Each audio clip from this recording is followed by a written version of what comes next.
Hey YouTube, never done a YouTube video before. Frankly, never really liked cameras much before. Gonna give this a shot. I've been watching a lot of videos on YouTube about gasification. I see the designs that do work, and you know, I don't want to copy somebody else's design. In a pinch, you know, that would be fine.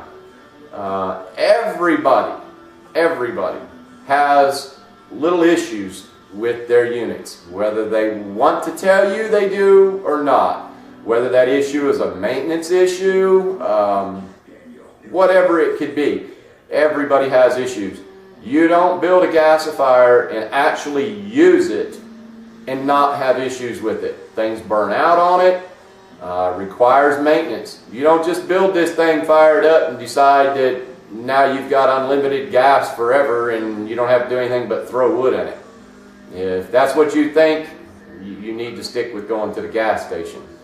I've never built a vehicle before, a gasifier big enough to run a vehicle.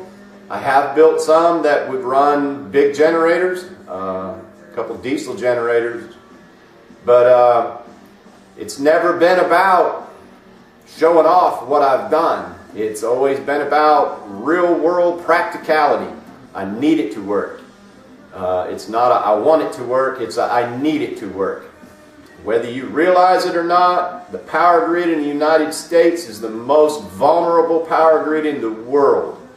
They're even talking about it in the news now, that even our government thinks that that will be the next terrorist attack.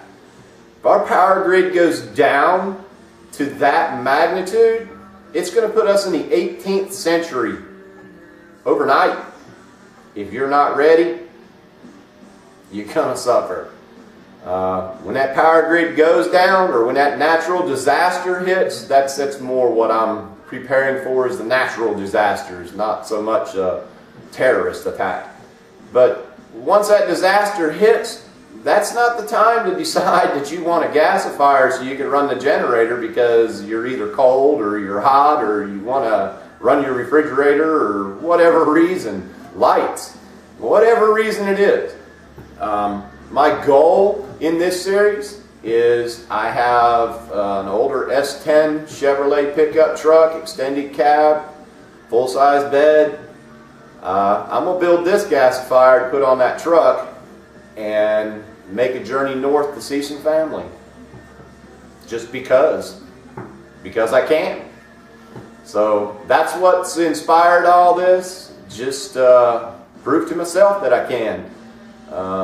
You know, in reality of it, natural disaster, power grid, apocalypse, or whatever else you want to think of coming, the last thing that I'm really worried about doing is being able to get in my vehicle and go troll up the street to go visit somebody. Something like that happens, I'm going to be more worried about what's going on in life and surviving.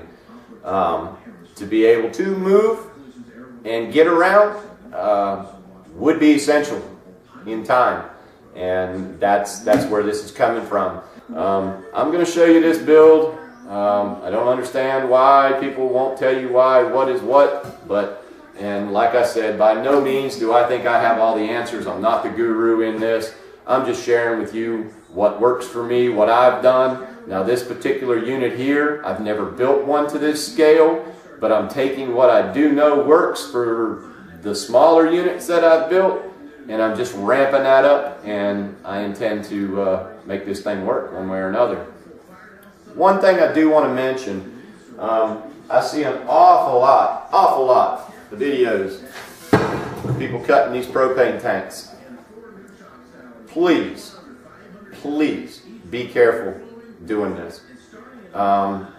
If you are not really used to this kind of stuff, I would suggest you get somebody else to do this or find something different.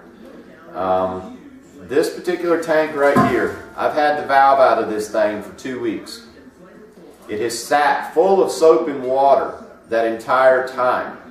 I've actually dumped the water out of it several times, put more hot water and soap in it. And the smell of propane that is still coming out of this jug right now is so strong.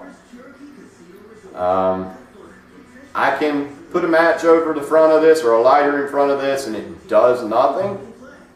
But then again, I can take a tank just like this, same scenario, take it outside and drop something that's on fire inside of it, and it has a whole different reaction. Do I think that you're actually going to explode the thing and kill yourself? I don't know. I have seen somebody take one of these things that didn't even bother to take the valve out of the top of it, did absolutely nothing, ran it on his grill till it wouldn't light the grill anymore, took it off of there, took a torch, went to cut into it. He spent 5 weeks in ICU. He has spent the last 2 years recovering. So please be careful. I'm not going to say that in any of the builds or any of the videos that you'll see that you won't see me using these, but for this particular build right here, I have gone through the expense of actually purchasing Schedule 40 pipe. Very heavy, yes, but if this unit's in the back of the truck, what does it matter? My theory on this is this 3/8 of an inch right here, I'm not going to burn out like I do the 3/16 inch steel. This thing gets hot. If you're cracking that tar, you're getting it hot. The other thing that I intend to do is I'm not going to do the standard size hopper on this. I don't want to stop every 30 minutes on my 600-mile journey to load this hopper. The other thing that I see guys talking about being able to get 50 to 60 miles out of it before they have to throw more wood in it, and they're being videotaped and they're throwing more wood in it, and they keep throwing wood in it, keep throwing wood in it. If you don't dump the ash out of this thing on a regular basis, you're going to start sucking particles into your filtration system, and that is causing you harm, causing you headache. For what? Just because you don't want to dump the ashes out of it? Most of these designs that I see, it's a pain to get the ashes out of. We're going to solve that problem too. I hope I don't make too much of a mess with these videos. Like I said, never really been much into cameras.